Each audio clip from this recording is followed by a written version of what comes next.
There, that should work. I think this didn't. Did that do it? No. Oh, Let me go check. can you? Does everybody hear me? On Yep, you're on. Okay, love you, Dr. Lodi. Wait. What about this TikTok thing? There's no. They can't see me. They can't see me. Why can't they see you? I don't know. Look at it. Can you see? Oh no. Hold on. They can hear me, but they can't see me. One sec.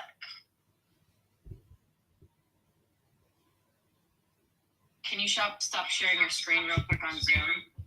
Stop sharing my screen real quick on Zoom. Well,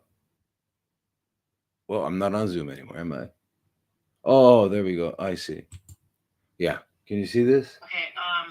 Let me. Oh my God.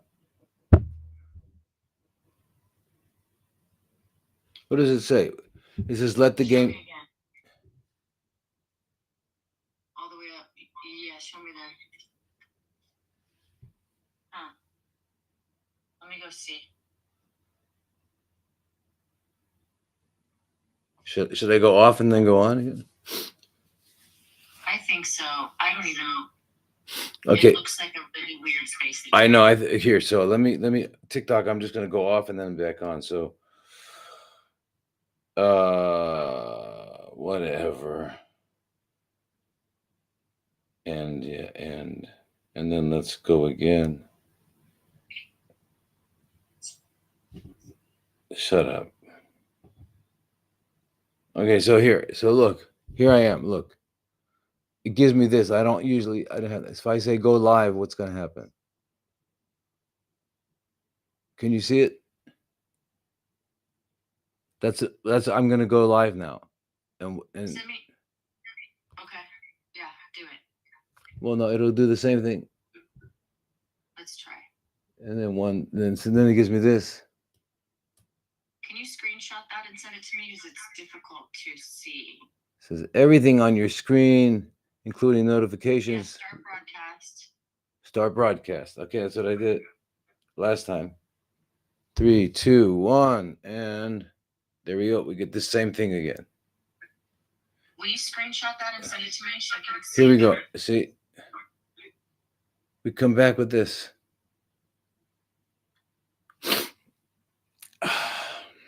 Send me a screenshot. I can't on this because this phone's not connected to your stuff. I mean, I guess I can figure that out how to do that. We don't need to figure that out too. Maybe just keep it in front of the screen and very still so I can read it. There, did you get that? Let's see.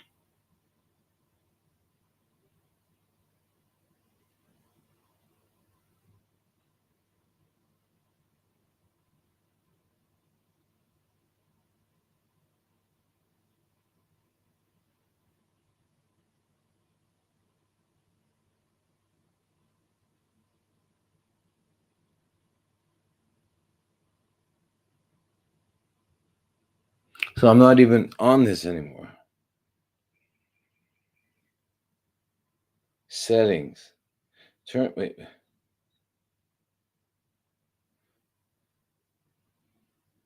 So are we on? But they can't see me.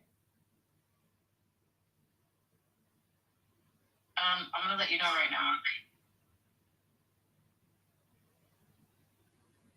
What?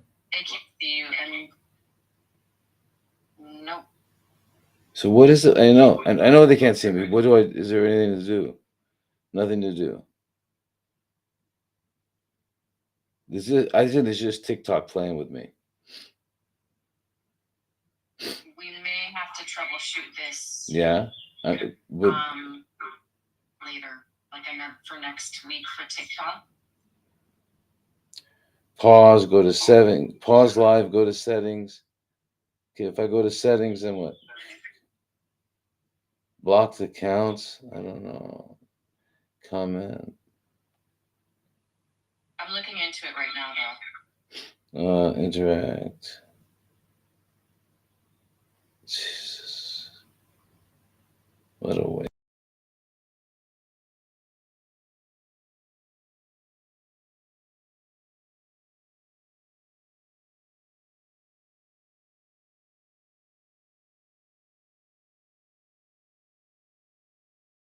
No. You can't see TikTok because I can't see it. You don't see TikTok. You know, let me see one thing. Can you see this? Oh, here, let me just.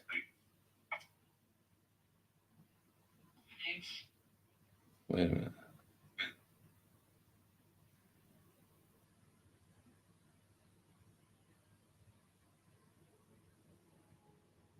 Okay, do this. Start over with TikTok. When you click live, the plus button, send me a screenshot. Wait, okay, I got to start over again with TikTok.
All right, so I guess we're actually on now. Unbelievable. Unbelievable. So sorry. My God. We're okay now, right? Everybody, we're okay. We can see and hear and right. All right, cool. Cool. All right, we can see here. We can't smell each other, but maybe that's not too bad. Anyway, jeez. What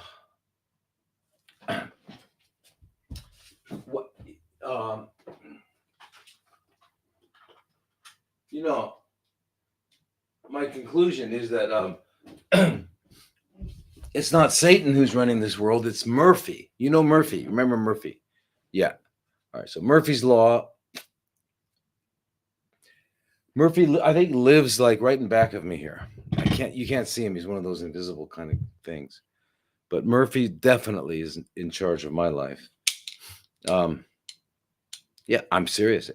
You name it, it'll go wrong.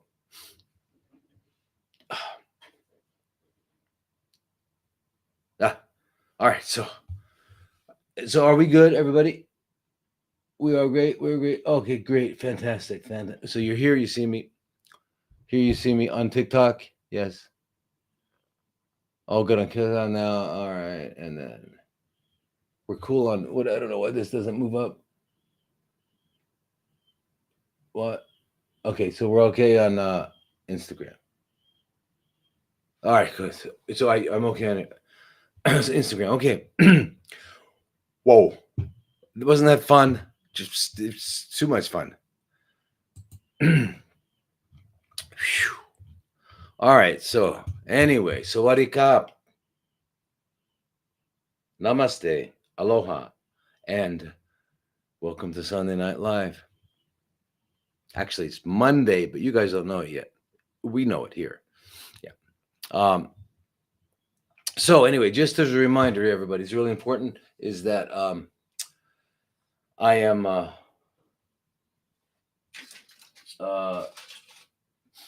we're start I think some people have signed up already. The waiting list at drlodi.com/inner circle, because we are getting ready. I'm not sure what they're doing, but they're getting it ready. So we're almost ready to go. Like any week now, any day now. I don't know. But anyway, so there's three groups. Remember, health and healing, parasite, and CFC guidance group. And uh, yeah, so we're gonna have like a specific educational content for each area, right? So for the health and healing, we're going to talk about everything from fasting and eating healthy, which is eating once a day. Nah, it's not called. They call it intermittent fasting, but of course they don't. I don't know who they are, but they play with words. I'm telling you, words are everything. Okay, remember in the beginning was the Word, and the Word was with God, and the Word was God. So it's pretty important thing, words. So don't forget words. So anyway, so they play with words. They call it intermittent fasting. It's not intermittent fasting. Intermittent fasting would be fasting on Tuesdays or Fridays or 3 times a week or something like that. You've got to not have any nutrient intake for 24 hours to call it a fast. All right. Unless you want to say, well, gosh, hey, I eat 3 meals a day and only 2 snacks, but I fast between them. That's intermittent fasting, huh? No, it's not intermittent fasting. That's intermittent, or that's all the time eating. Yeah. So bizarre, ridiculous. Anyway, so we're going to talk about those issues. We're going to talk about everything to do with health, sleep, interactions, relationships with people, all that stuff. All anything to do with health, which is, gosh, everything. Then the next group, parasite, that's going to be just parasites. We're going to talk about parasites, so please focus on that. So and remember, these groups not going to be it's not going to be that you send in your questions before. We're going to deal with them, work with them live. It'll be live because I want that interaction. I'd like to talk. I like to be able to answer you directly, and I think that's better. And then for the CFC group, and remember, the parasite one is big. I mean, it's you wouldn't believe what's going on this world, in this world, with parasites, but it's absolutely the what's going on with parasites is bizarre as what's going on in the world. I mean, and do you remember, like 2 years ago, no one was talking about parasites? 3 years ago, and then I made that webinar and we started talking about it, and now suddenly, I don't know if I was just like at the head of the wave, and then because it was coming anyway, or what. I don't know how that happened, but anyway, these are crazy, these parasites. And then so we're going to have specific content for each one of these. And then the CFC group, which will be, now remember, if you have CFC, then you get you automatically belong to the other two. If you have parasite, you automatically belong to the health and healing group. So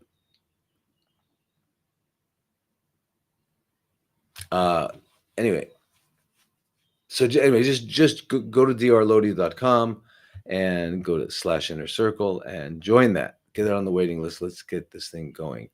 And so, what I'm hoping to do with the CFC group is we're going to make that kind of life we can talk about your situation, right? We'll talk about your situation. And because anybody out of here, don't worry, people I've done consultations with and I haven't sent the recommendations, I will. I will. Soon, very soon. And that's the reason. I just can't do it. I can't do it anymore. I can't do it with being on 2 continents. And is this a continent? Yeah, I guess we're part of a continent. Yeah, I guess so. It's Thailand continent. Yeah, I guess it is. Part of the Asian continent. So that's what we are. And but it's not what do you call it? Where is that? Where is it? I don't know where that.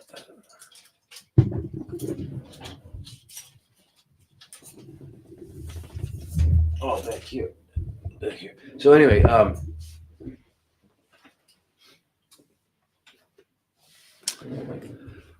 so I can't do it. I can't do it. So because we're, and by the way, we're opening here in about 3 or 4 weeks. It's really, people are scrambling to get it done. But it's going to be beautiful, fantastic. We're going to have everything you can imagine. The last thing we're working on is a biological dentist, and that's going to, we're not, that won't be available immediately, but everything else will be. Everything else, which is what I've always had. I've never had a biological dentist on site, but you can't not have one. Okay. And we'll get into that. Okay. So anyway, but remember, so, but these live streams are never going to stop. So, because this is like, to me, this is my favorite part, because it's just that I get, it's like, it's so eclectic, and we have everybody, and, it's how, no, no, no. So anyway, this is not going to stop. And we,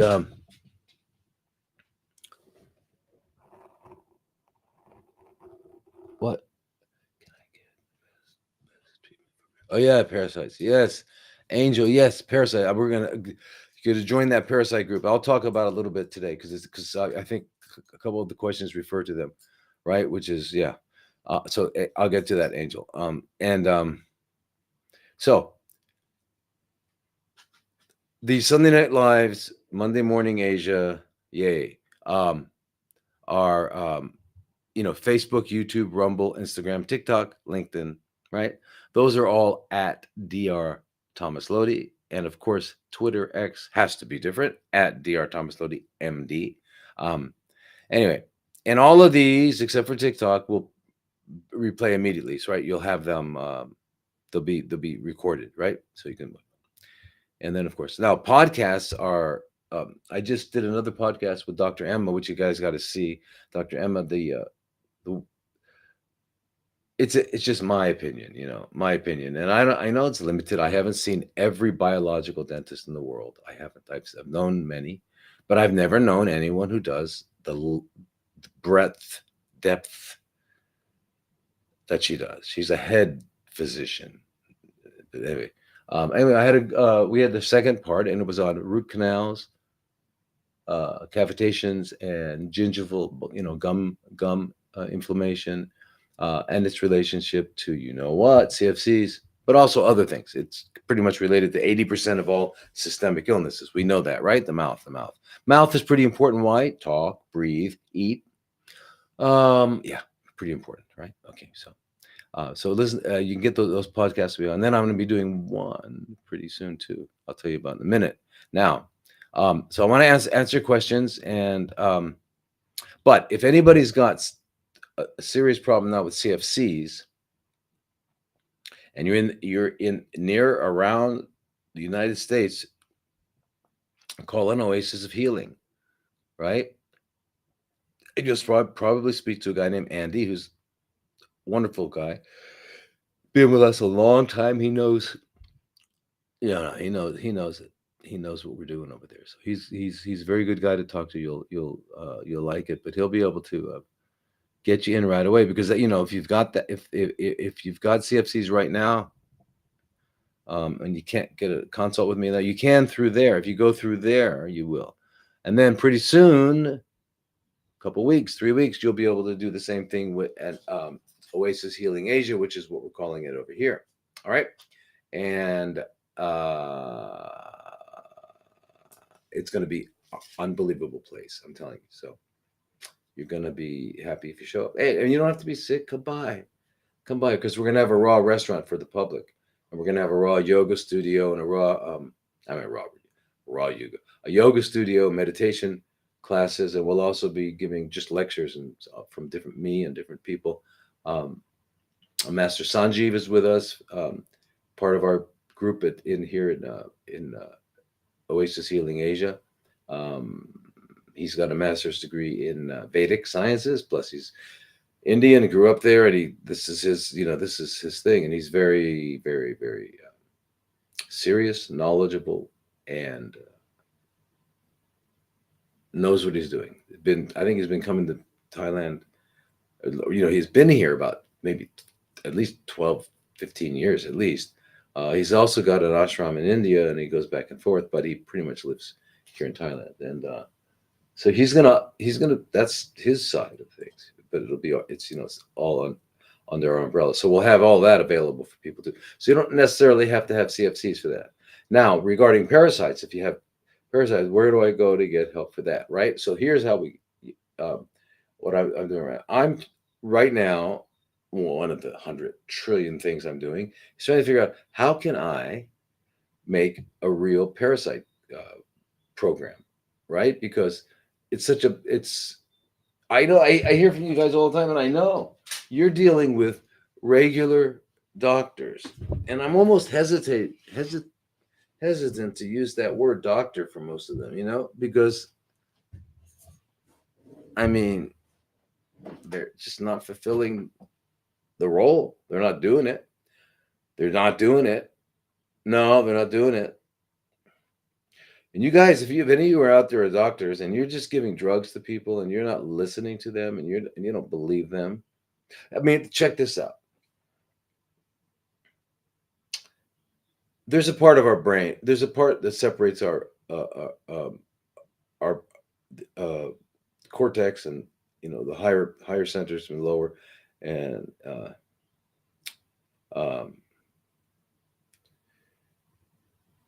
it's like a sheath, right? And it's called the tentorium, and so doctors in their they're so like they're like so smart and so anyway. So if you're a set that they don't know, then it can't be true.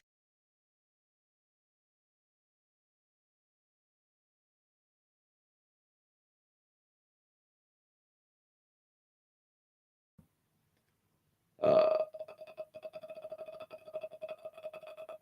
Chronic fatigue, right? Chronic fatigue. Now they're calling it a syndrome, right? Oh, and Lyme's and all that. It's all in your head. Blah, blah, blah, blah. Anyway, the word they use is supratentorial. This is supratentorial means you're crazy. That's their that's their academic, so smart medical way of telling you that. And so they put you on antidepressants, right? I'm serious. Antidepressants. Do you know that when I was training in New York, way back when, a I had there was a psychiatrist who diagnosed an amazing diagnostician. He diagnosed depression in a 6-month-old baby, and of course, put him on antidepressants. Now you realize that guy should have had uh, his scrotum removed, right, and patched over one eye, so maybe he could see more clearly. Anyway, it's impossible for a baby to be depressed, according to the whatever depression is, whether we look at it physiologically or we look at it, behaviorally or psychologically. Anyway, it's madness, but they get away with it. They get away with it. So they put them on drugs. They put them on antidepressants, selective serotonin reuptake inhibitors. Ooh. Yeah, that's it.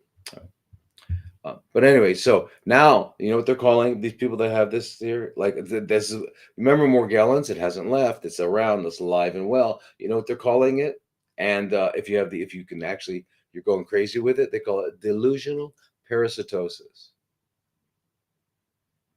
And I think you need to show like higher. There's nothing crawling. I'd love to give these guys. Don't you want to make sure that they get it so that they understand?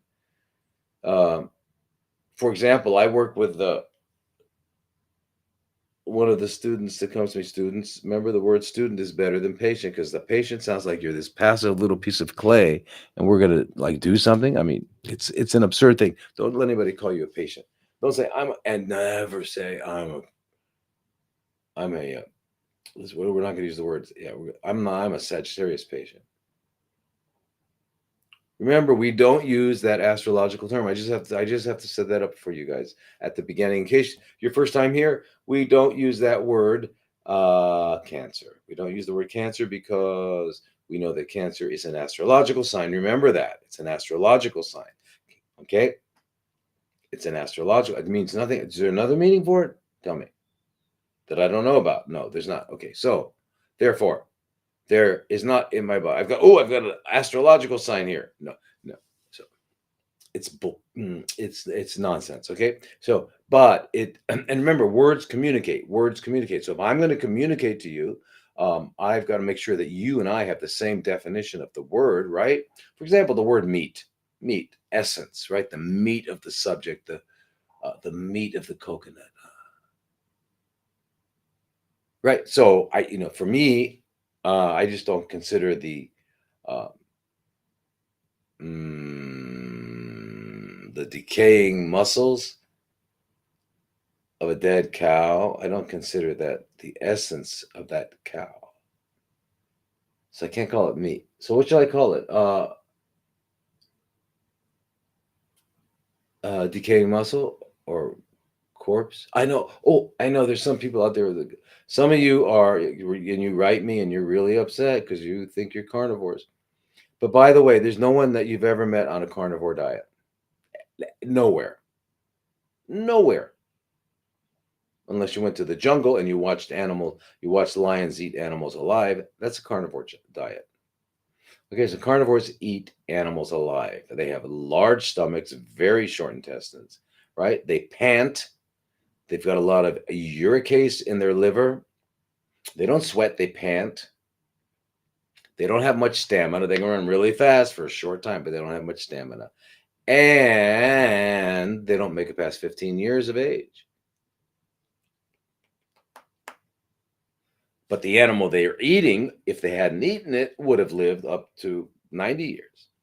Because the ones that eat the plants live longer. But I don't know. And by the way, not an opinion. Just biological, zoological fact. Don't you hate facts? I mean, they always get in the way of what I thought was true, right? Okay. So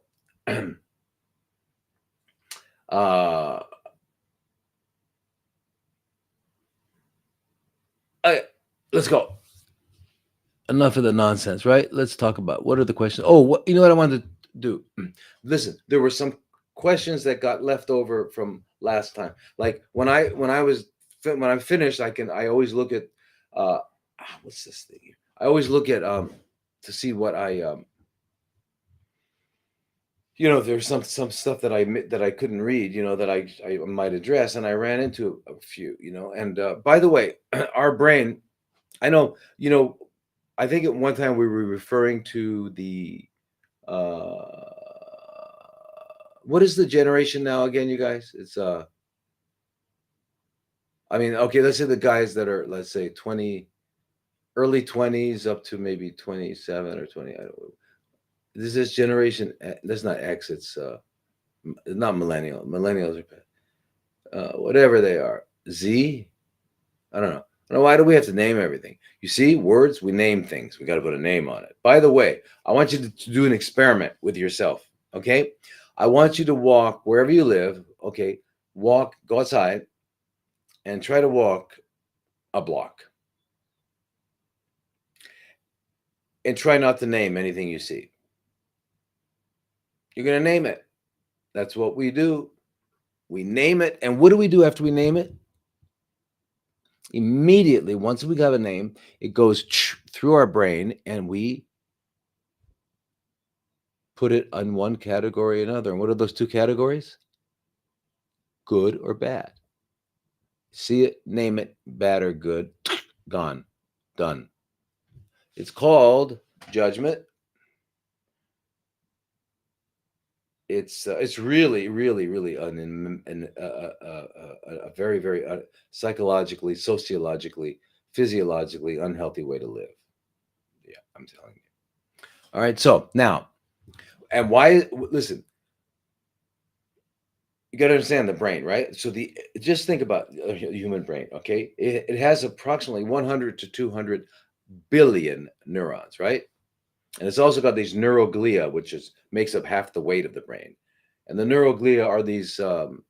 It's this substance that is involved in homeostasis of the brain and also with protection, protected from um, microorganisms like toxoplasmosis that comes from your cats.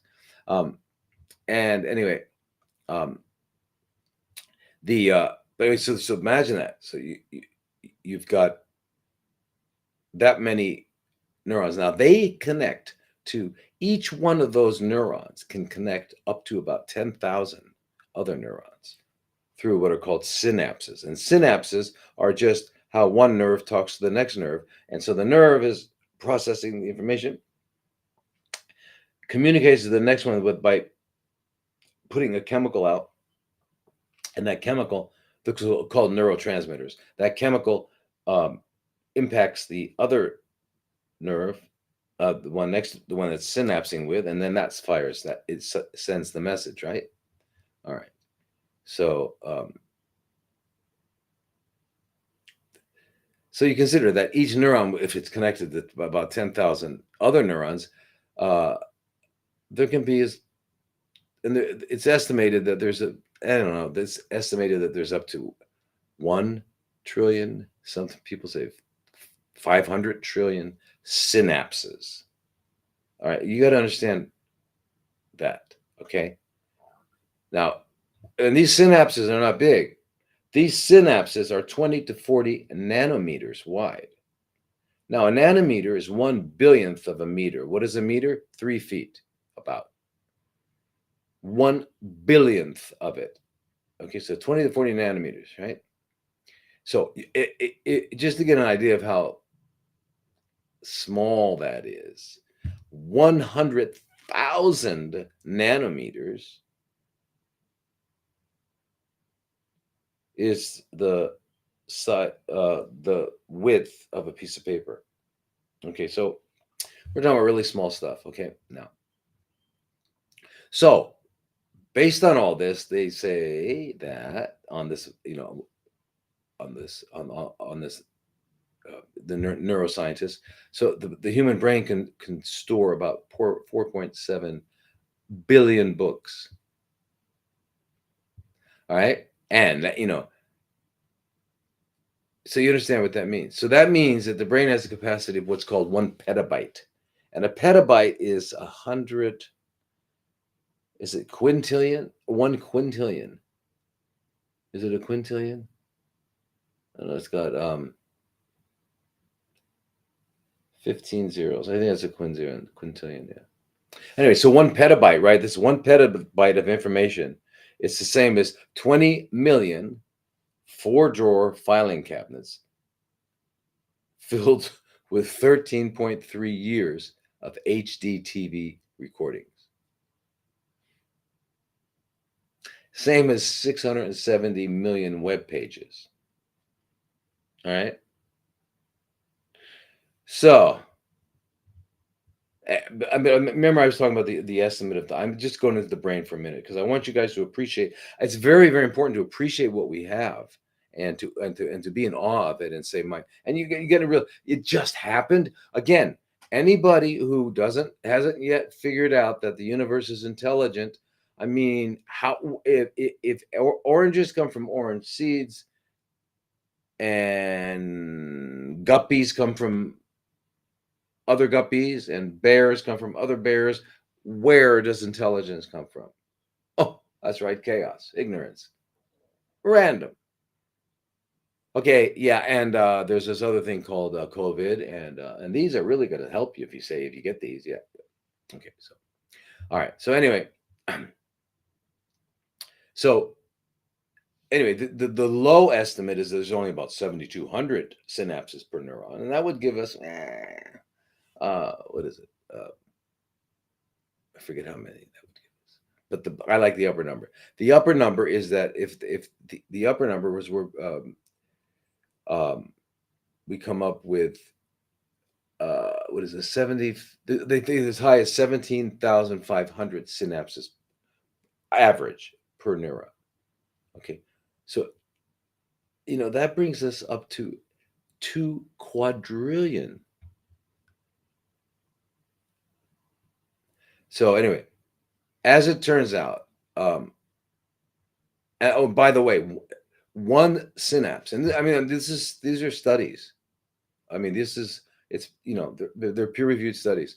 So one one synapse uh, can store about 4.7 million bits of information, right?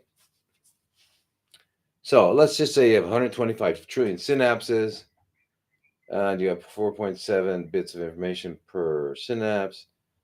Gives you, yeah. So anyway, one of the articles was reported in Science. They thought that they came up with the conclusion that the human brain uh, can store the equivalent of 2.5 petabytes. Okay, so just to give you an idea of what that means, right? So the internet, what do you call it? Yahoo um, is made Yahoo with all of its data that's collected, right? 2 petabytes, right? And remember, like they have like what, 1 billion people monthly visiting them. They're collecting all that data. So anyway, a petabyte actually is 1,000 over 1,000 terabytes, or 1 million gigabytes, et cetera, et cetera, et cetera. Anyway, that's it. So a typical laptop is going to have 16 gigabytes of RAM. All right. Anyway, a petabyte is equivalent to 1,000 terabytes, 1 million gigabytes, or 1 trillion megabytes. That's our brain. Okay, so that's our brain. So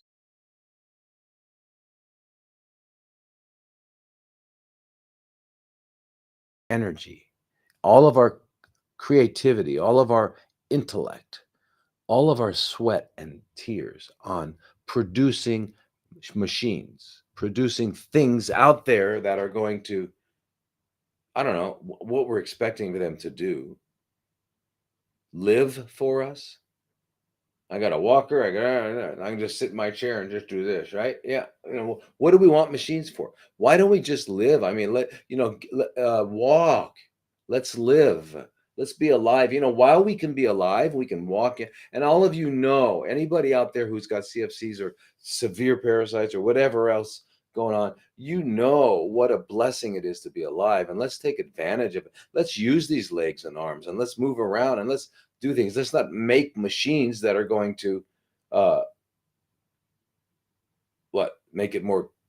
Is it more convenient not to walk? I just, anyway, they got us believing that. Anyway, but the point is this: do you realize what's inside here? Right, the most incredible computer ever, and we have not spent any time learning how to take this. Can you imagine if we were all capable of utilizing our entire brain? Because remember, the brain is, uh, you know, what the brain is. So we haven't done that, but we do know that during the Cold War, the Soviet Union and America had this remote viewing programs where they would train people to lay down, close their eyes, and go visit and find out where submarines were and all that, and they were accurate. They would give them longitude and latitude. Yeah, remote viewing. Okay, so we have no idea what the possibilities of what our possibilities are.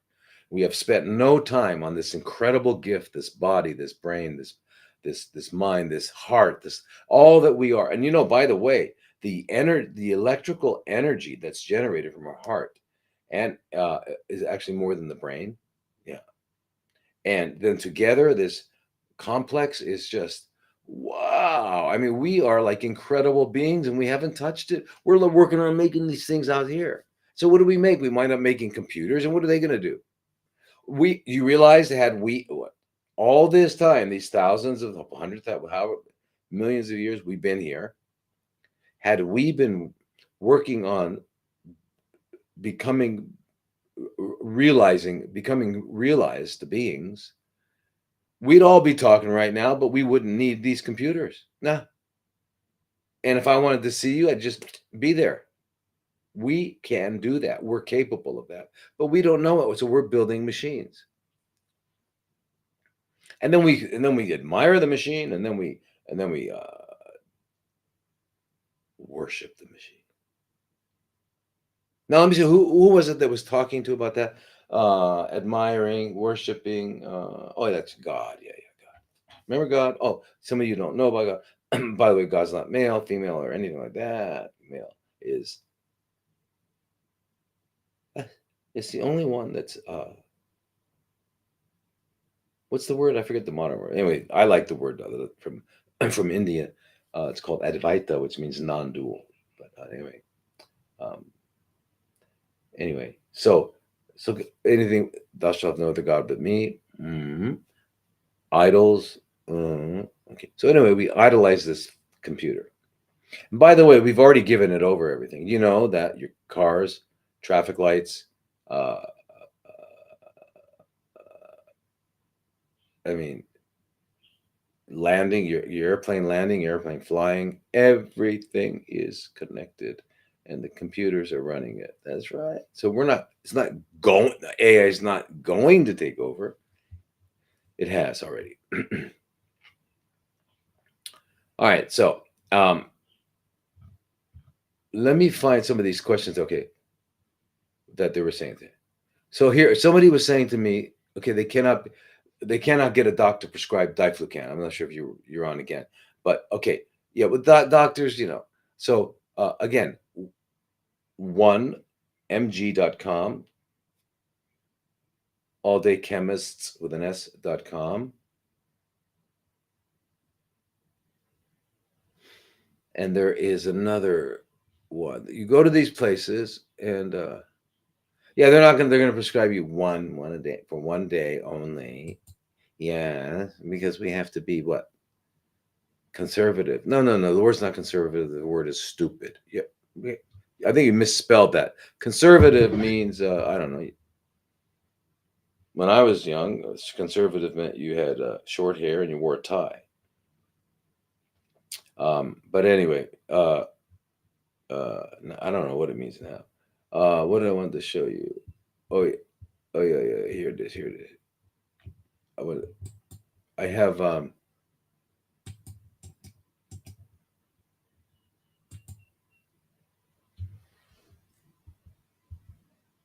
on. Yeah, what is this? No, no, that's not it. There are other places you can. Yeah, no, this one here is called Apollo, APOLLO pharmacy.in. Apollo pharmacy.in for India. Okay. And they've got a bunch of doctors on site that are happy to agree with your, to quit, what you wanted.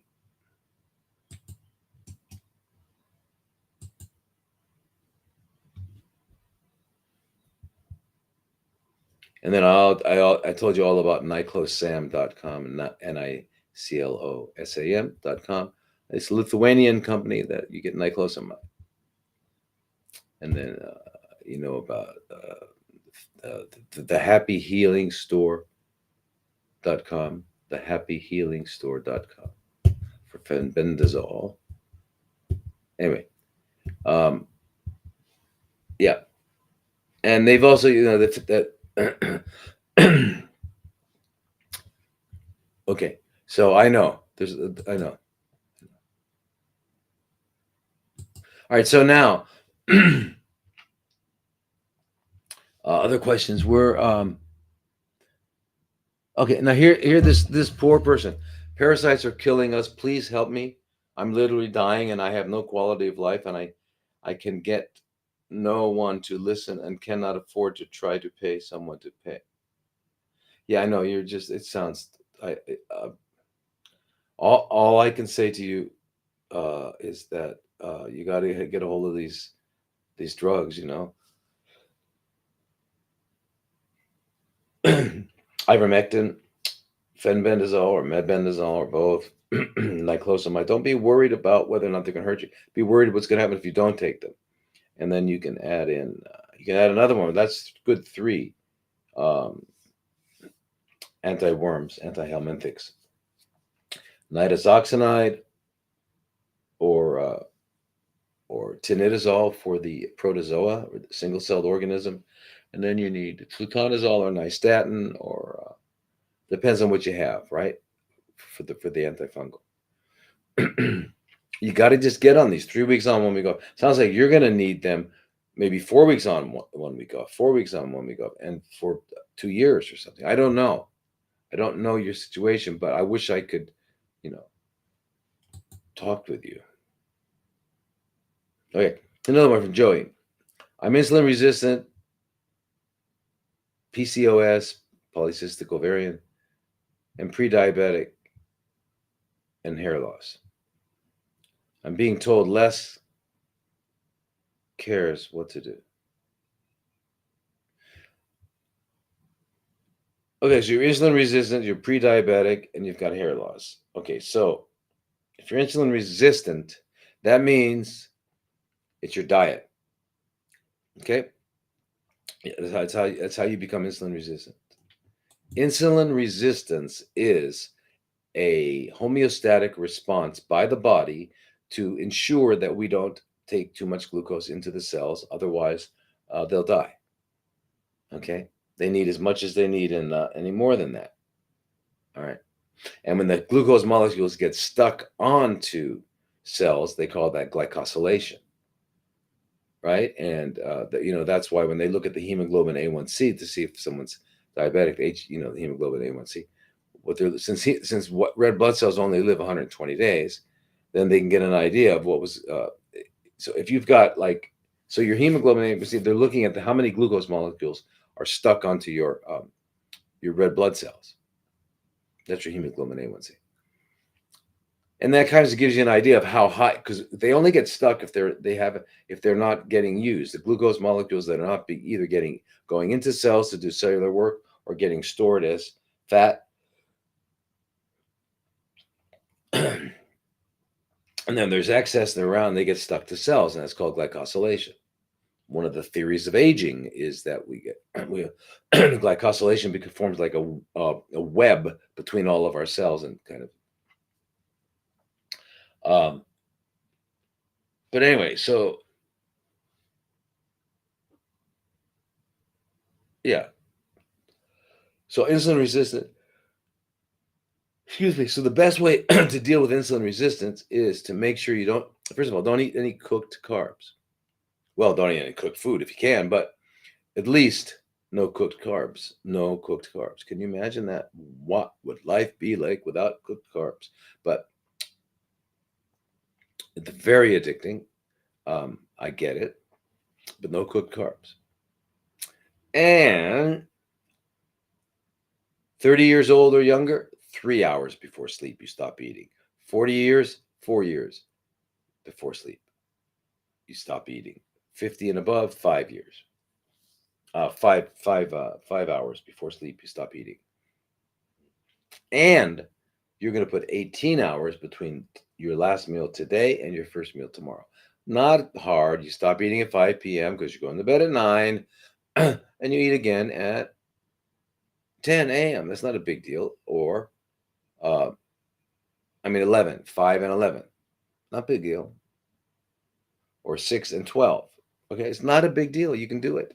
And when you do that, your fasting insulin will come down, which means you will not be pre-diabetic anymore. Okay. And you will not be insulin resistant. Now, your hair loss, that's a whole other thing. We got to look at thyroid. We got to look at hormones. There's a lot of different things to do with hair loss. But get that eating thing taken care of.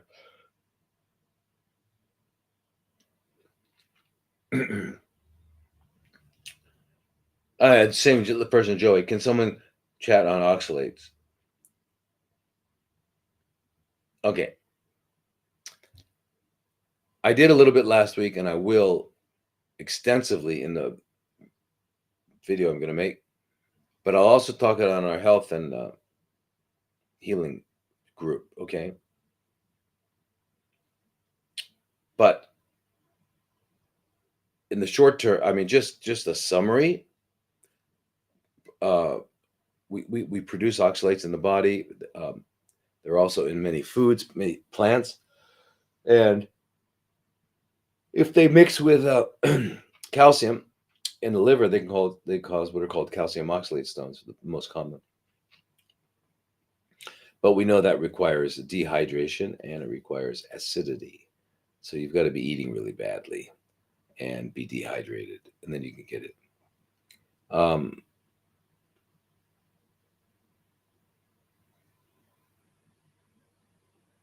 anyway, I'll talk. I'm gonna do the whole. See, when I do these talks, I want to show the research because I know a lot of people out there are saying there's no research on there. You know, why is he saying that? Okay, I'm saying it because there's research on there. That's how I get it. What do you? I just make it up? How would you make it up? How could you make up this stuff? I don't know. They made up the hoax of 2020. They're good at making stuff up. I'm not. I'm not really good at making. I just kind of have. For me, let's try to find out what's true and let's share it. Yeah. So, anyway, and by the way,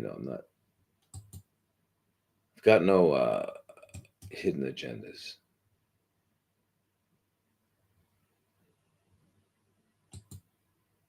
Okay, so we'll talk about oxalates, but the point is this: for now, don't worry about it because even this people that are prone to calcium oxalate stones, they found that magnesium oxide will prevent it. So taking less of the magnesium oxide will help you, right? And then all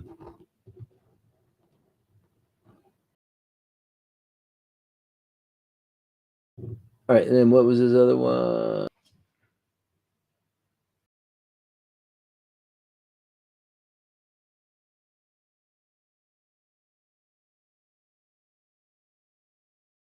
Brain, because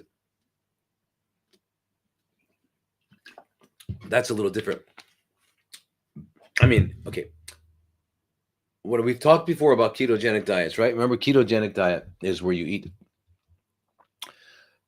You can a therapeutic ketogenic diet would mean that your glucose to ketone ratio, what they call index, well, if it's 2 to 3, that's low.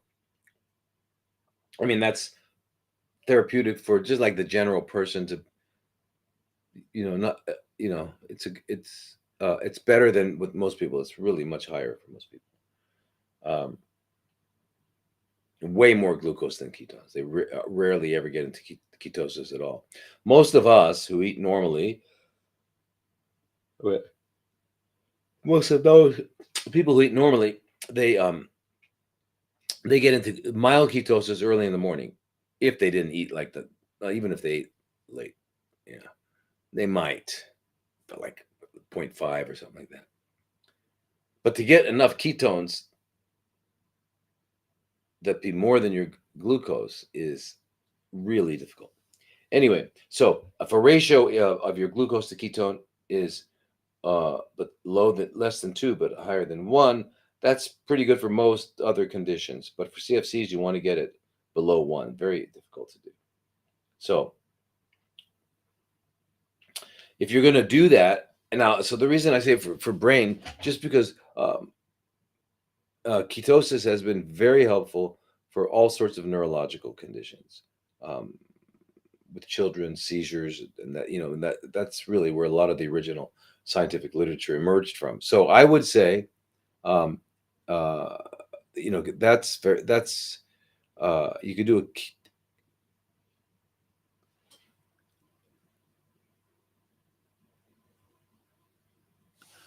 Oh wait, I gotta see that. Wait, let me just see that. I gotta see that. Excuse me. This looks like it's pertinent to what we're talking about.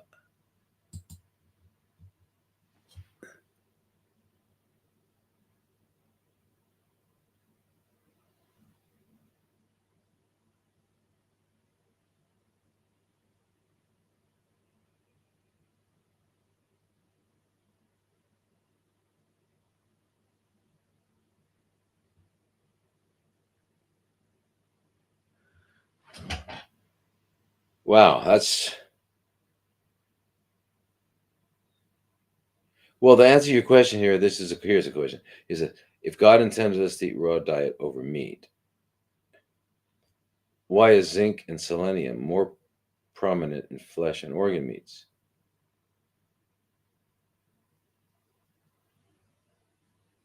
And the phthalates in cereal and legumes make zinc less absorbable. Well, okay. Um,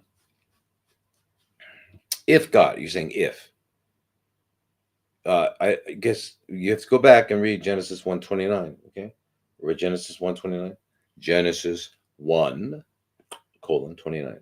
Genesis 1:29. We're talking about God. Now, how about biology, physiology, all that? Check out it. Comparative anatomy. Do it. Okay. Now, where do we get all the minerals? How do we get minerals? We can't pick up dirt and eat it, but the earth. I'm sorry, it's not dirt, earth. And but the plants take it up and they chelate it. 4 Brazil nuts gives me 200 micrograms of selenium. How much selenium do I need a day? 200 micrograms. So it's not hard to do, is it? It's in other things as well too. Mm-hmm. And uh, and by the way, the animals whose flesh I'm eating got their uh,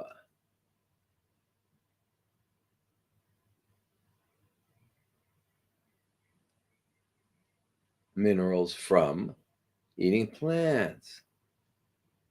Yeah, they didn't eat dirt, earth. They didn't eat earth. They ate the plant. Anyway, I'll talk to that person later. You know. Um,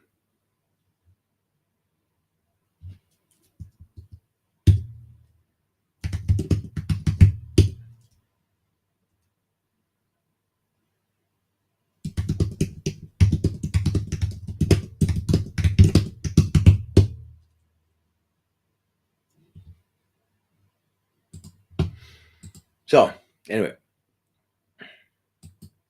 um,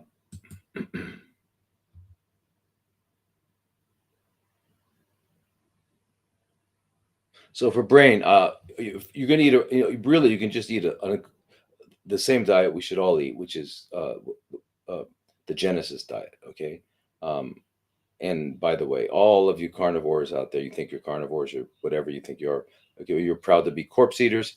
Uh, take your clothes off, go in the jungle, and tell me what you're gonna eat. Now, don't use any tools. Just use what God gave you. Okay, what if you don't know about God? Let's say you just use what evolution gave you. Gave you what? So you evolved to kill. No, you didn't evolve to kill. Hmm. If you evolved to kill, you might look something like a bear or a lion, but you kind of went like that. Don't answer that question right now. Don't even think about it. But go in the jungle and tell me what you're gonna eat. Anyway, this why is this question? Why is this question always come up? We really need to justify why we're doing what we're doing. Can't we just say, "Look, I like it." It's like I'm an alcoholic. Yeah, just say it. I like corpses. I like fried corpses. I like grilled corpses. I just it's okay.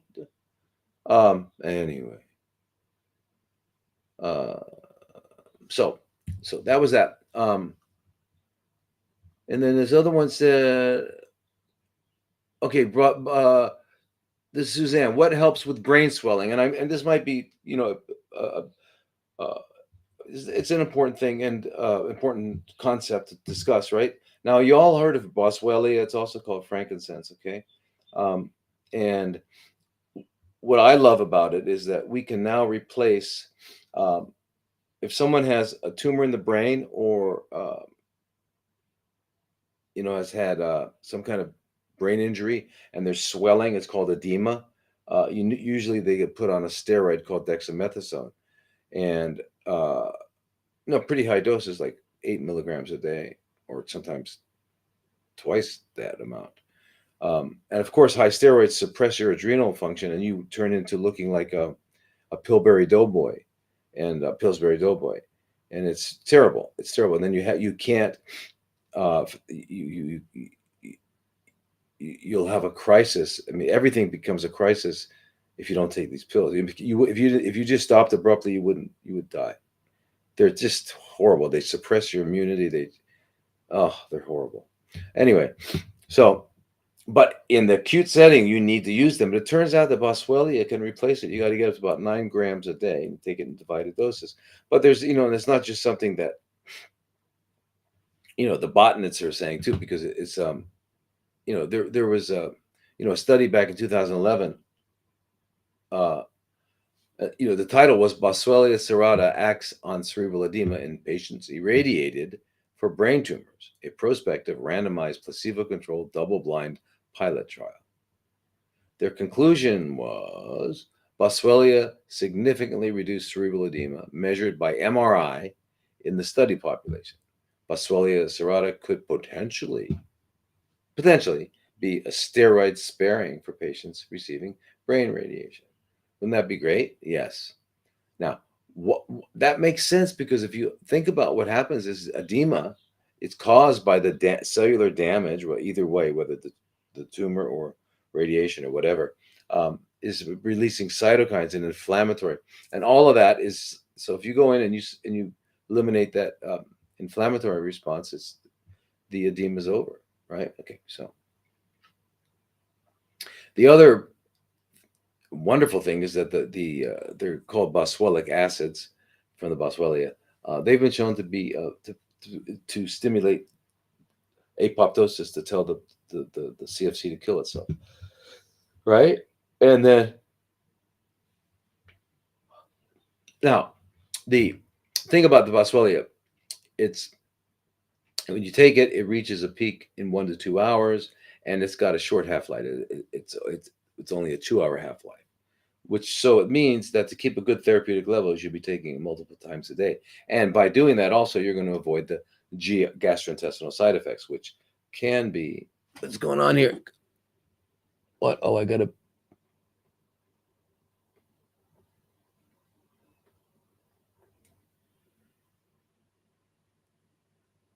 Okay, I had to verify it. Okay. By taking the Boswellia, not up to 9 grams, you can take it in small divided doses, but you can't start out with 9 grams. You got to start out with a lower amount, because it can give you diarrhea and stuff. All right. And what kind of Boswellia? Well, I was talking to a lady from the Middle East. I think it was Oman, and they have, I think down there, Oman, Kuwait, and stuff. They have, I think it's part of their culture, frankincense. Remember those 3 astrologers? I mean, wise men that were following the stars. That found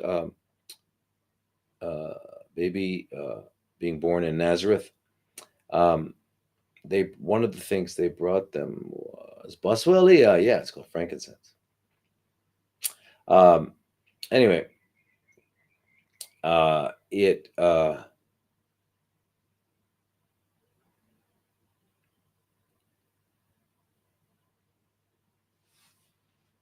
so it's part of the cultures down there, and they have it. Have had some before from people I know, have known from there. And it's like almost like a gum, but yeah. So you can get it like that. I don't know the concentration of it, but you only need to go up to 8 to 10 grams to bring down the cerebral edema. And you can. So if you're on dexamethasone, because you had to be, it's fine. You had to be, and then you can kind of switch off it. But you got to have a doctor monitor you, because you can't just do that, because we're talking about your brain and you can't make any mistakes, right? So now they found better absorption with they put it with lipids. So the lipid that I like is and we use it for other situations too, is phosphatidylcholine. Phosphatidylcholine is probably the main fatty acid in our membranes anyway. So it's, which is, our membranes are the brains of the cell. They're interacting and pulling things in, and they've got receptors, and sending messages to the nucleus. Hey, we need this, we need that. So anyway, but it's very, very good. So it's good. We use that when we work with people that have hepatitis or any other kind of condition. But the other, so it's very good in cellular repair. But the thing is, if you take the Boswellia with in a liposomal form with um, using phosphatidylcholine, you get 100 benefit. It's really much better, and you can get higher doses. Um, so now, where do they get it from? Excuse me, egg yolk. They can get it from egg yolk, squid roe, which is eggs, or sea cucumbers. I mean, those are three of the places you get to get it from, but we make it. Um, anyway, so it turns out to be um, a good way to take. It'll help increase absorption of it. Okay, so I would absolutely recommend taking the phosphatidylcholine with the boswellia, or to find some liposomal caps with it. Now, the other interesting thing about phosphatidylcholine is that it's very, very helpful in people with like Alzheimer's and Parkinson's, because it helps with learning. So it's excellent, excellent. Now, um, and then last one before I get on, this is someone that was I don't know who the person was, but it says, can we talk about mistletoe in all for breast CFCs? Okay, so anyway, please keep in mind that all CFCs are the same. Okay, it doesn't matter. All right. Um, so that's kind of important. So, but well, mistletoe. Let me just talk about mistletoe for a minute. I mean, just for a moment. Mistletoe comes from anthroposophy, anthroposophy, and then there was a branch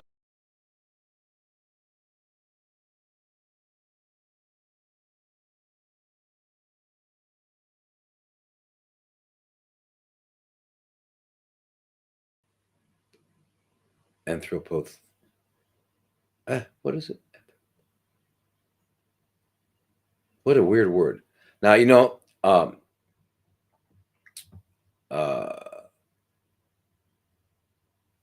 anthroposophical medicine. Okay, anthroposophical medicine. Anyway, I got to Rudolf Steiner, genius, but he came up with the wrong word there. Anyway, but I know why he did. If you all don't know about Rudolf Steiner, you should. What's going on? Something there. I always ask people in Thailand, why are you wearing a mask? And they say fun, fun. That means dust. And there's no dust. What are you talking about? So now I get it. Okay, that's it. I should be wearing a mask, right? Yeah, I got to decrease my oxygen, increase my CO2, and get a little bit bacteria in my saliva so I can inhale it every time. That makes a good sense. Anyway, anthroposophical medicine, the branch of anthropophagy. So Rudolf Steiner was a genius.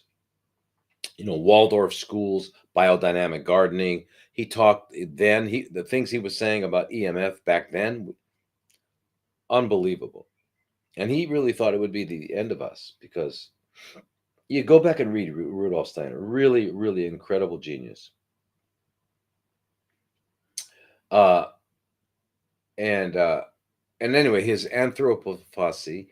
He broke away from. He belonged to the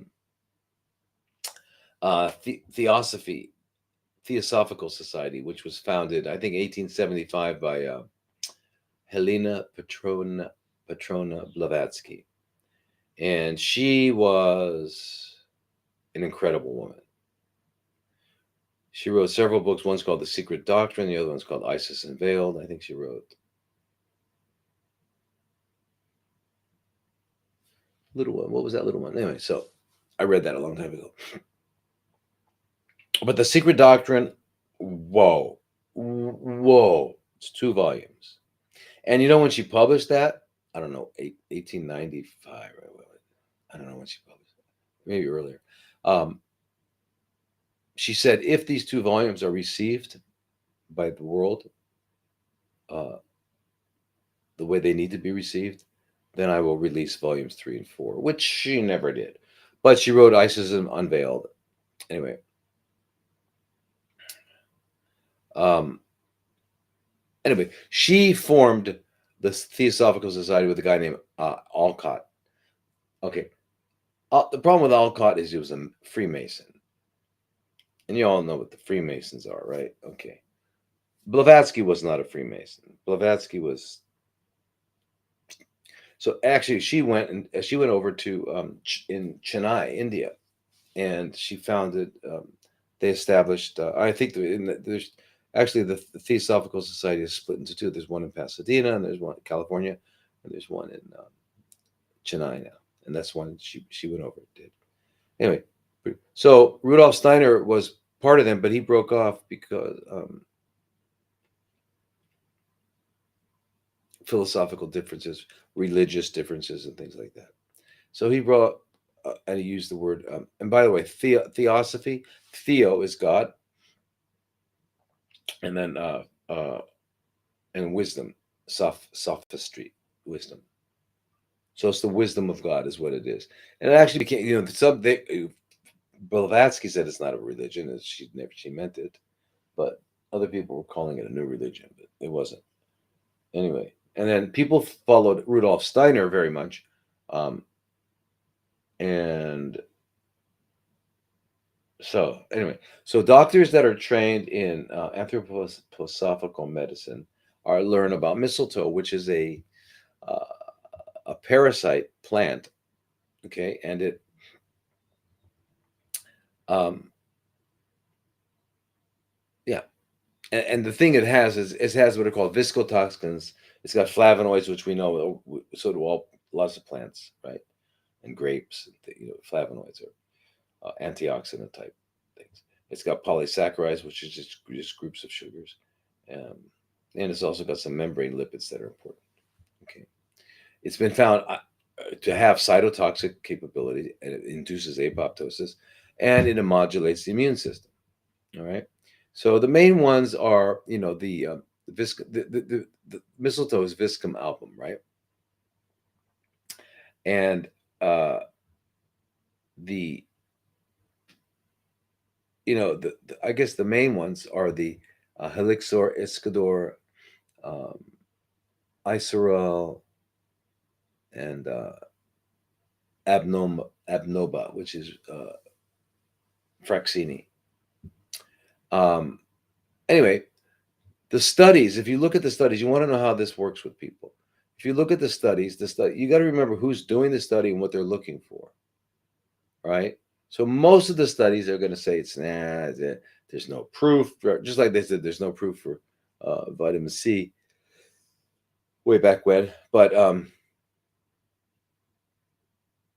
okay, so that's the study. But you look at European studies, and they did find it, you know, and it's been around since 1917. They've been playing around with it in Eastern Europe since 1917. So what they actually did some studies to look at, is it safe, right? Adverse drug reactions, ADRs, and really, nah. I mean, what happens is they call it an adverse drug reaction, but it's the one you're looking for. So normally, mistletoe is taken subcutaneously in your belly. You want to get a hard, within a few days. You want to get a hard kind of disc, and that means you're having a good reaction. You go up and up on the dose. And that's showing you that you've got it's kind of like, remember the TB tests? It's a delayed skin reaction. That means you developed an immune response. So it's a stimulating immunity. You can also get it IV, and it can give you a fever, especially the Fraxini can give you a fever, which will stimulate your immune system. So now, then they started to do intratumoral injections, right? Or, so, and the studies show on that there's some real promise in that the ADRs, the adverse drug reactions, are even more prominent. But it's okay, because those what they calling adverse drug reactions are what you're really looking for, like fever. Right. So, um,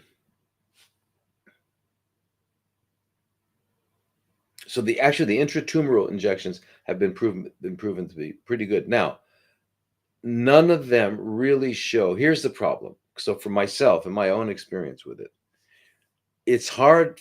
It's not hard. It's impossible for me to say what's working because I don't. When someone comes and wants to work with me, I want to do everything possible. I'm not going to experiment on anybody and say, let's try this with this group. I can't do that. I'm going to try everything that I think that person needs. Everything, not just one or two of them. So so what that means is I never know exactly what's working.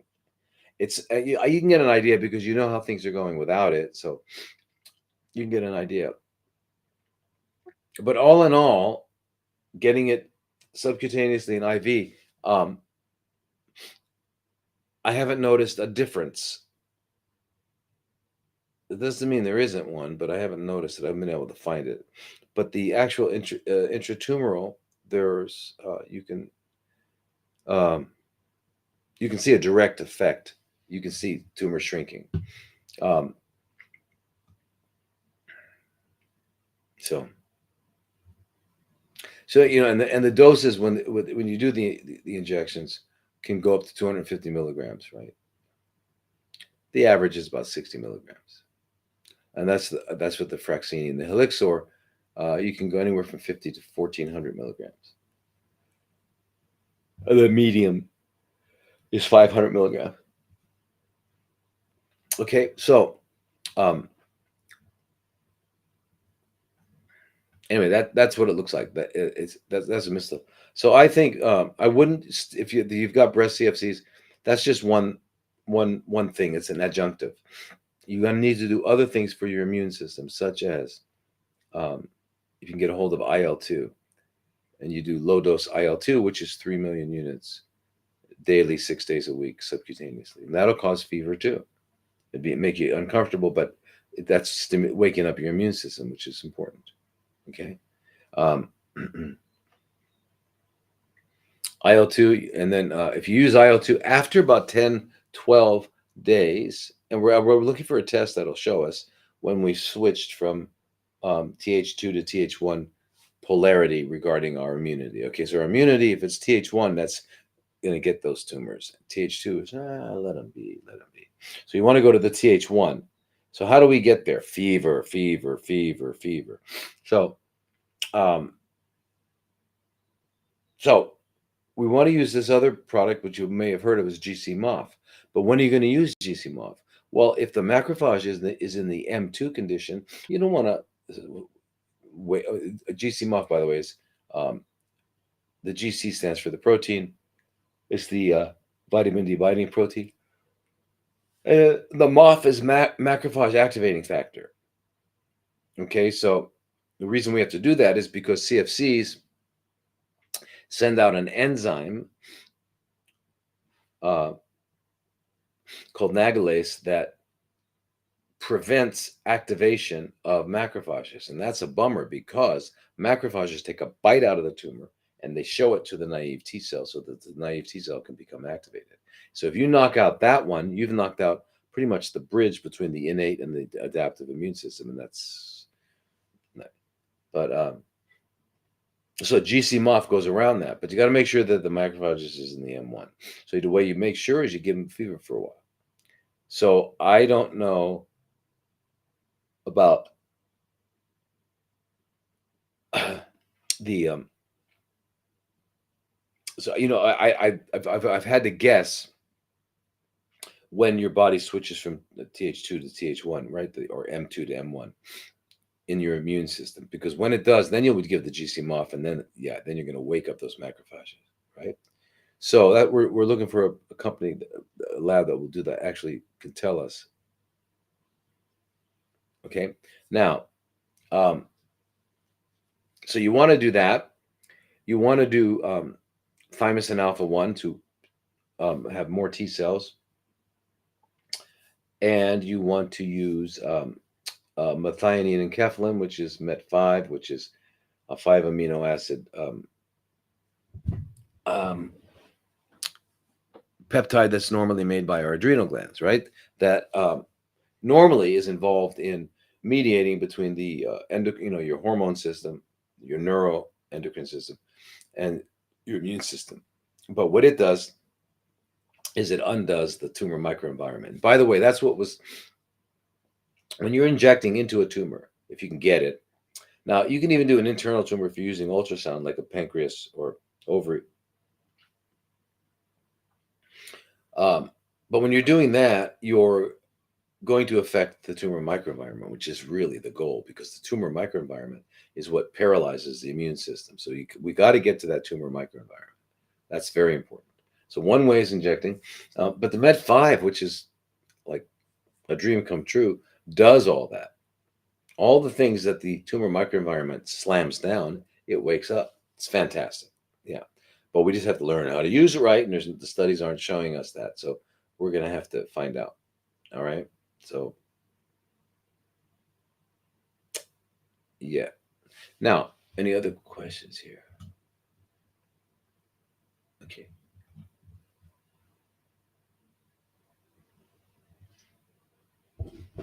Ah, these are good stuff. Now, right. Okay. So now here we go. Website questions. How much IV vitamin C would you recommend weekly? Thank you.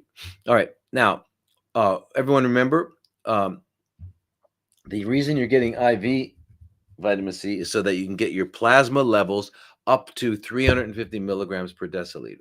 Okay. Because that's found to be therapeutic. Why is it therapeutic? Because catalase is the enzyme that, the biological enzyme that's in all of our cells, except CFCs, that break down hydrogen peroxide, turn it into water and oxygen. All right. So it's in our blood too. So if you don't get above 350 milligrams per deciliter, it's not going to go into the tissues. And if it doesn't go into the tissues, it's not going to get to the tumor. So you got to get in your plasma ascorbate. Then it gets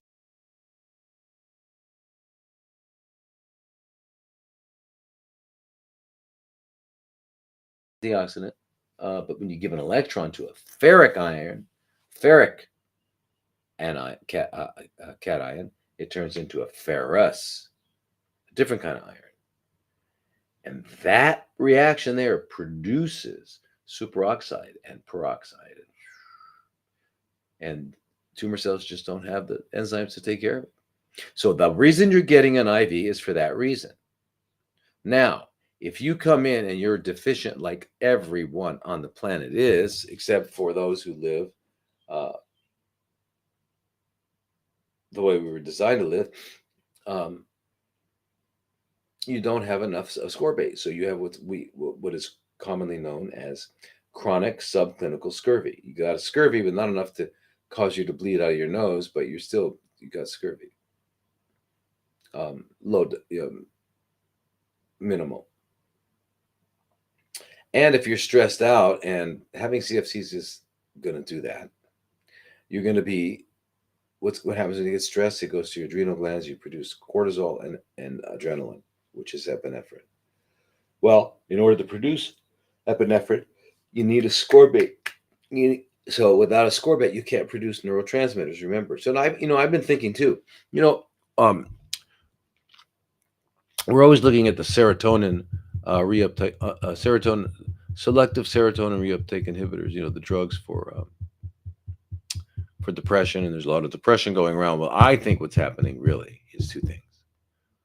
Well, it's really one thing, but we can look at it as two things. One is we are, because of our poor diet and lifestyle, our gut biome, we don't have the enough of the serotonin producing microbiota in our gut. Right? And that's where 90% of our serotonin comes from. Secondly, you need ascorbate to do that. So you need ascorbate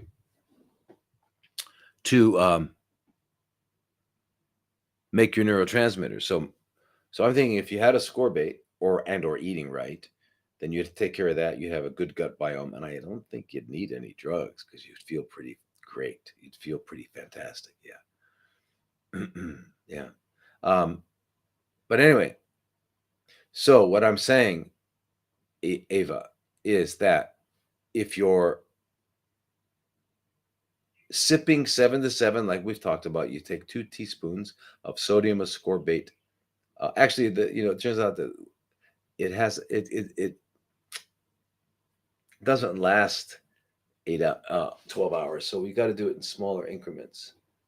So we're gonna have to revise that 7 to 7 thing by doing it in maybe 3 increments.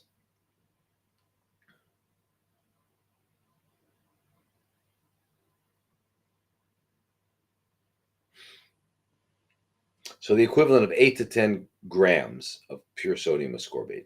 Put it in. Okay, take a third of it and put it in one bottle, drink it, and then don't put the other ones in, because they'll just, by the time you get to them, they will have dissipated, right? So that's the problem with it. And just sip slowly, just because you can't absorb more than 200 milligrams. In addition, take a sodium ascorbate liposomal. Like you can take 1,000, 1,500 milligrams 3, 4 times a day in addition to that. So you want to make sure that your ascorbate levels are up there. Now, when you sit down to get an IV, instead of needing 150 grams to get you to therapeutic, 50 grams will get you there. So it depends. You've got to get up to having enough physiological taken care of. So then that's how you know dosage, how much, because the goal is, you got to know what the goal is. The goal is to get to therapeutic so you can have the pro-oxidant effect. That's the goal. And in order to do that, you have to be taking care of physiology first. Otherwise, the IV is just going to fill up the physiological deficit, right? Okay. And at least twice a week, at least therapeutic, right? Because the what do you call it?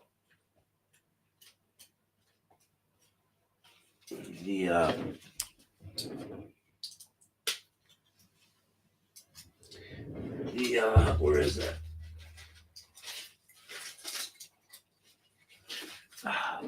Um, and what I've been blown away about is that most doctors don't even check levels, don't think about that. They just, well, they give 75 grams 2 times a week, 3 times a week, and there's just, well, let's just do that. Let's just do that. Okay, why? And anyway, the other thing I recommend is Ava, is that you ask your doctor to give you an IV of alpha lipoic acid, 300 milligrams the first time, and then 600 milligrams the second time. I mean, from then on. Or if they don't have it, or if money's a problem, just take it orally. Take 300 or 400 milligrams in the in the morning, maybe, or just before. Yeah, like an hour before you get there, and then take one just before the IV, and then that's great. Okay, because that potentiates it, makes it last longer. It keeps recycling the vitamin C. Okay, makes it last longer, and that's really cool. Plus, with the vitamin C, the CFCs that the vitamin C kills are usually the ones that are more rapidly dividing, whereas the ALA will kill the ones that are hanging out, that are quiescent. And 2/3 of a tumor is quiescent. So here's Maria, and she says, I have an elevated CPR and I'm struggling to bring down this number. I also have chronic pain from herniated disc in my back and Hashimoto's. Recommendations to reduce overall inflammation. Well, okay, pain in your back. Remember, pain is one of the 4 cardinal signs of inflammation.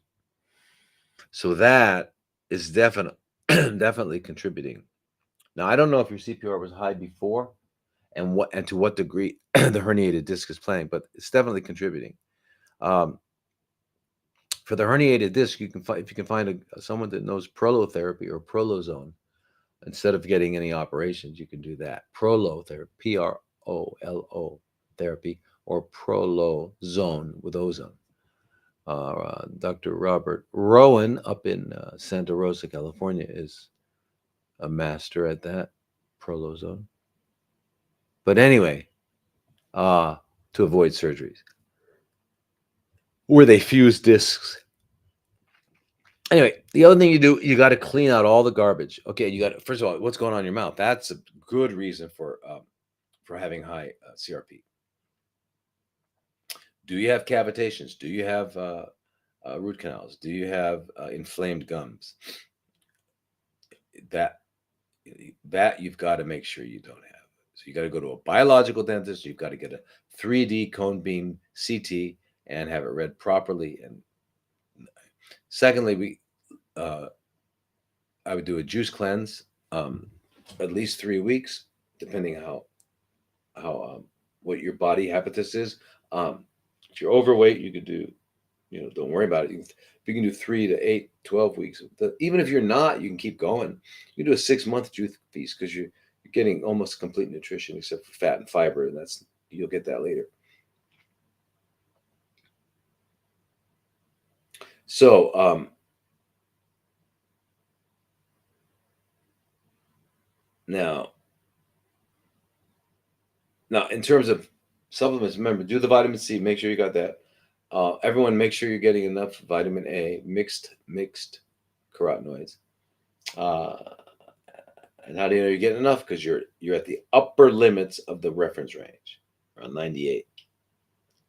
And then the vitamin D, because remember the vitamin D, all the vitamin D you're taking, your liver has to produce vitamin D binding protein to escort the vitamin D around. And then what else it does is it activates lymphocytes, macrophages. Yeah. So now there is another carotenoid like the vitamin A's called astaxanthin. Astaxanthin. Made by algae, and there was a clever guy who took it and connected it with a glycosidic bond to glucose, which CFCs like. So it's called Valasta, Valasta, Valasta. All right, and they'll tell you how much to take.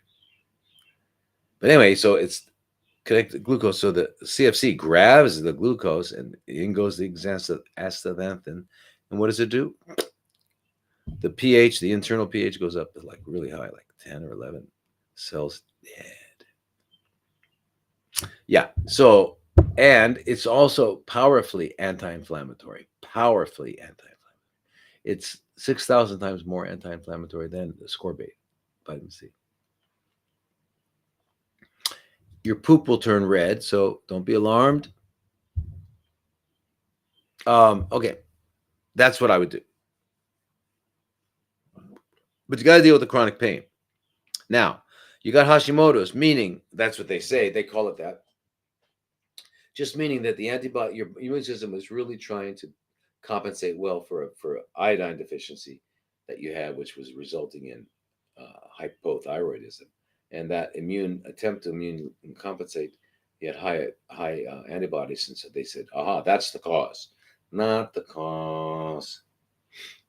What do you need? Iodine.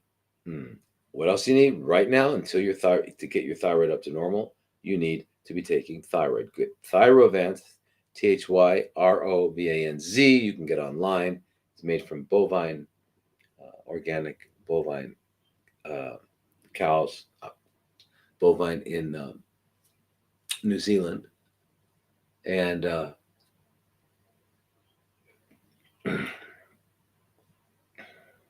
the way that you manage your thyroid without having to go see a doctor. I don't want to go see the doctor. You don't need to go see the doctor. I promise. You don't need to go see the doctor. In fact, my goal is that you never need another doctor the rest of your life. Yeah, that's my goal. You never need another doctor the rest of your life because you know how to take care of yourself. You know intuitively, innately, but they fed you junk. They told you, and they make you think they're telling you you're stupid. Have you ever seen the way they write on, what is it, WebMD? They write to you as if you're like, uh, uh, this is for this, and you take this, and it causes this, and there's, give. So that's why the average person is walking around wearing a mask. Because they bought the story. They think they're stupid too. And you're not stupid. You're not stupid at all. at all. You got, I mean, we're all the same, by the way. We're all the same. Yeah. Um, but anyway, so you need to keep your thyroid function healthy, not normal, healthy. Okay. So the way we do that, we cannot depend on blood tests. So we take our basal body temperature, which is your armpit. You get an axillary thermometer, and you measure it in the morning before you get out of bed, before you go to the toilet, because when you start walking, your muscles will generate heat. You don't want to change it. Okay, you'll get that, and you'll measure that. You'll do that 5 days in a row, and then you take the average. And if you're below 97.8 Fahrenheit or 36.8 Celsius, then you are what they call subclinically hypothyroid. Subclinical in that you don't really see any great manifestation of it, but it's hypo, not enough thyroid. You got to get up to minimum of a 97.8 or 36.8. And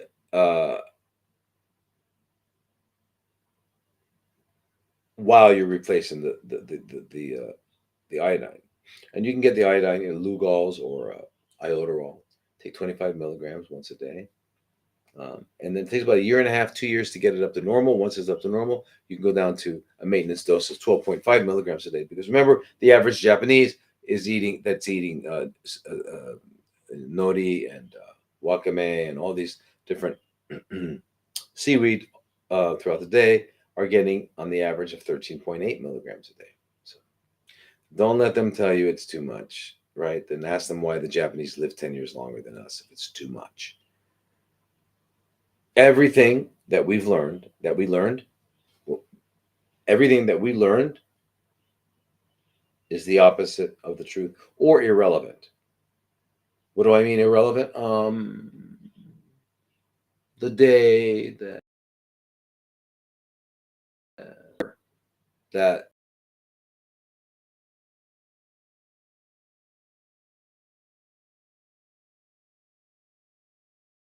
have to do with anything. All right, so anyway, that's kind of simple. Wherever, depending on what country you're in, the year that somebody did something, who cares? It doesn't matter. So, okay, so so we're gonna get your thyroid up to normal. We know it's normal because we got your temperature is normal. Now, if you're getting palpitations or sweating, then you're going up too fast. You got to slow down with the thyroid. So you'll take the thyroid in the morning, empty stomach, and you do that for about 2 weeks. Everything's fine. Then you measure again while you're taking that every morning. And if you say, "Oh, I'm still below," then take another one about 30 minutes before lunch. Do that for about 2 weeks. As long if you're not getting if you're not getting palpitations or anything, you're not getting palpitations, then it's okay to go on. I mean, that's how it is. And then you keep working your way up to getting to the place where your body temperature is normal, healthy. One standard deviation below, right? Because we're talking about 97.8 or 36.8 when the healthy is 98.6 Fahrenheit or 37 degrees Celsius would be health. So now you got that going. You're replacing your you're replacing your iodine, and it's going to take maybe 3 years, 4 years for those antibodies to go away. So don't even worry about them. I've worked with people in both sides, Graves and Hashimoto's, same thing. It takes about 3 years. I don't know why it takes that long, but it does. And 1 second.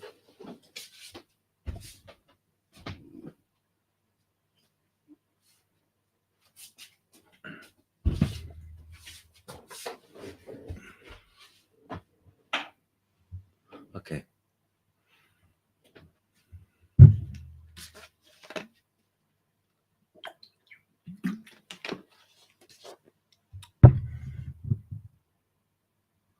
Okay. Elias, I am a CFC patient. No. You're a human being. You're in the School of Life. You're studying. Okay. I am a CFC student with NHL.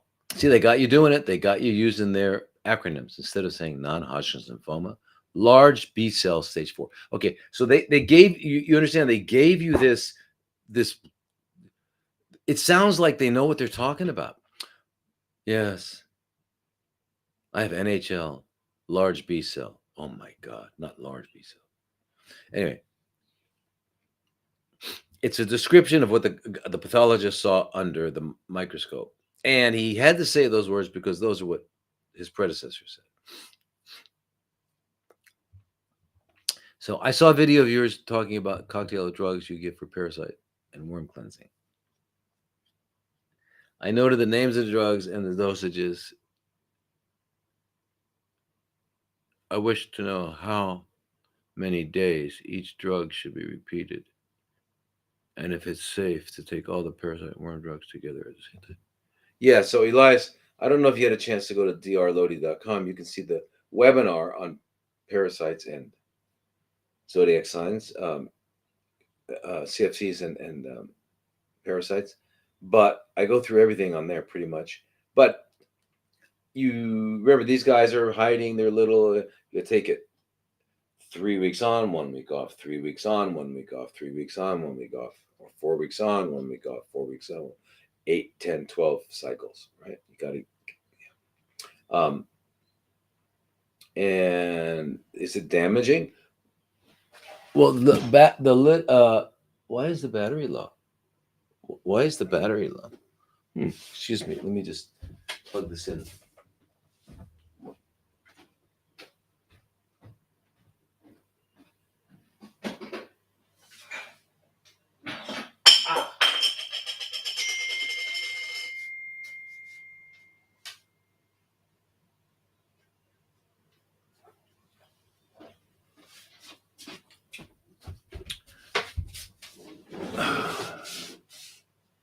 Here. Oh, I gotta put what? Over here.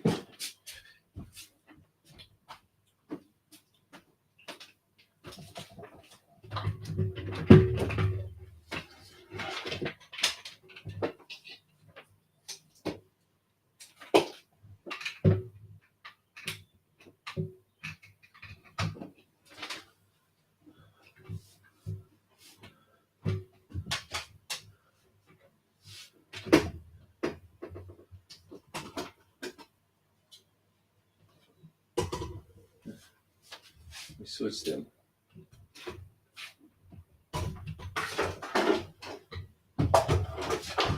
Isn't this amazing? Amazing. This one's incredible. Yay. I get to play with these machines all day. There. Yeah, now I can plug this in. And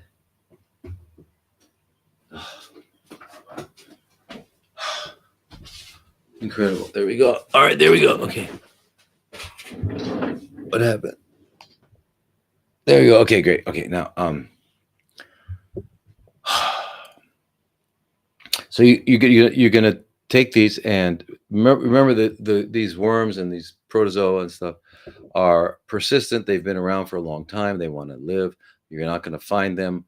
They're hard to get rid of. And so what you're going to do is you're going to keep taking this for a long time. And your liver enzymes are going to go up and they're going to go down. They're going to go up, they're going to go down. Now, if you already have pre-existing liver problems, then you've got to decrease the dosage and the frequencies and stuff. And you'll have to work with someone with that.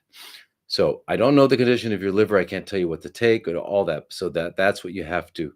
Why? Because not that they're dangerous, excuse me, but they are cleared by the liver. And so when you give the liver a big load to clear, it works hard and it can get tired and you get the enzymes going up. But nevertheless, these anti-helminthics, anti-worms, also go after CFCs, including NHL. National Hockey League. And Now, non-Hodgkin's. I mean, I want you to say. I think lymphomas are got to be one of the most ridiculous descriptions ever, right? Non-Hodgkin's. You know what that is? That's so many. That's T cell B. There's all kinds of non-Hodgkin's. So it's either Hodgkin's. It's like saying, I don't know. Oh, you're a non-Fijian. Anybody who's not from Fiji is a non-Fijian. How's that? Um, but anyway, so like ivermectin kills CFCs. Fenbendazole kills CFCs. Mebendazole kills CFCs. Niclosamide kills CFCs. Praziquantel kills CFCs. Yeah, they all do. So does uh,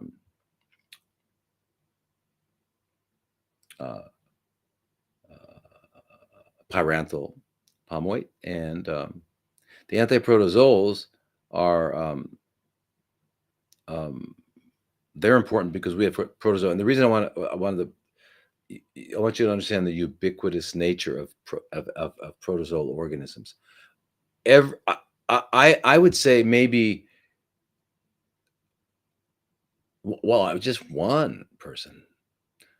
When we send people to a biological dentist and they have root canals or they have cavitations and they take it out and they're cleaning out, they get the pus, they send it out to it's a lab called DNA Connections, and what they do is they do a DNA analysis of the pus to tell you what organisms were in there, and I'm always seeing entamoeba,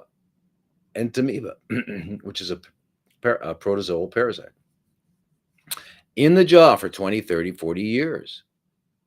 It's been in there. That means it was in the mouth. So they're all over the place, these guys. They're all over. Men carry them and give them to women, right?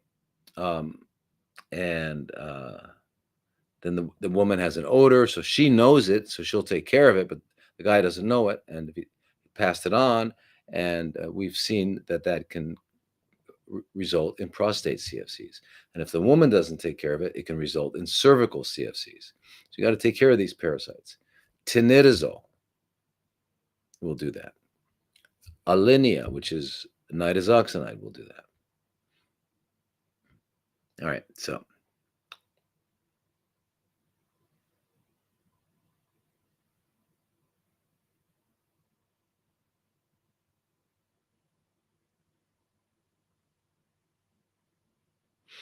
okay, this is a question by Karen. Do graphene oxide boosters, thimerosal, spike proteins, I love that. It's a great name for it, act as parasites? How do we kill parasites to prevent invasion of cells that can cause tumors? All right, well, Karen, and I hope you, Elias, you're gonna join the parasite group when we talk about these things more. But I love that graphene oxide boosters, thimerosal, spike protein. Um, Now, do they act like parasites? You know, there's so much mixed information out there, so much, and it's on purpose to keep us confused. But the spike protein does act like, I mean, it doesn't get in. What we know, it causes it when it gets onto the heart, it causes a myocarditis. It causes, and then the more active someone is, like a soccer player or a tennis player, they're active and like that, and then they wind up dying from it. That's that. It has a predilection also for reproductive tissue. So women, if they've had like 3 of their Pfizer's or Moderna's, they probably have an 82% chance of miscarriage if they get pregnant. And it goes to the brain. It loves the brain. There's a wonderful lecture by Dr. Blaylock, who was a former neurosurgeon on that. You can find him. And the other thing is we're seeing now what they're calling turbo cancers. And I'm sure you've heard of that, which is a tragedy beyond tragedies and on purpose.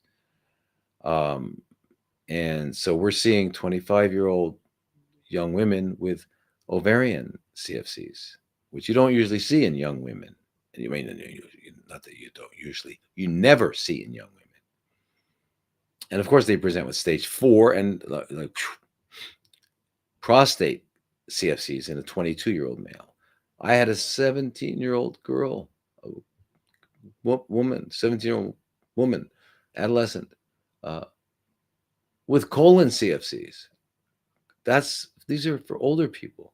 Anyway, it's so does it? Do they? Something's doing it, Karen. Something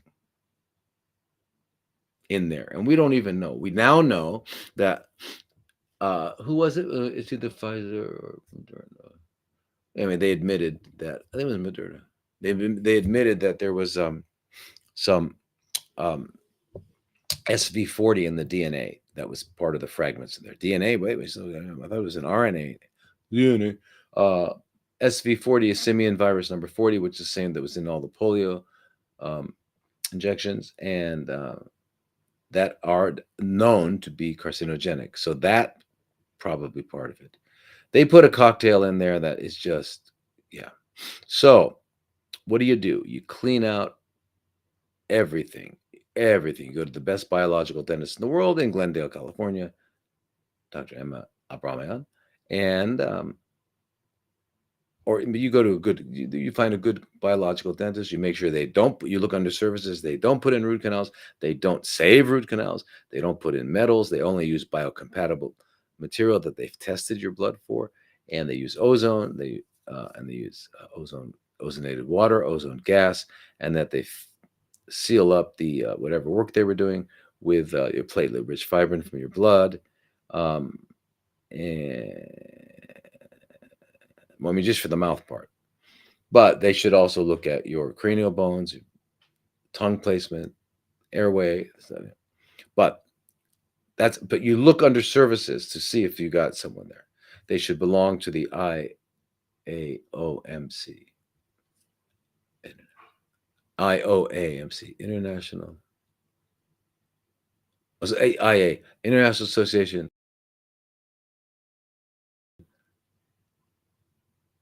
of Medical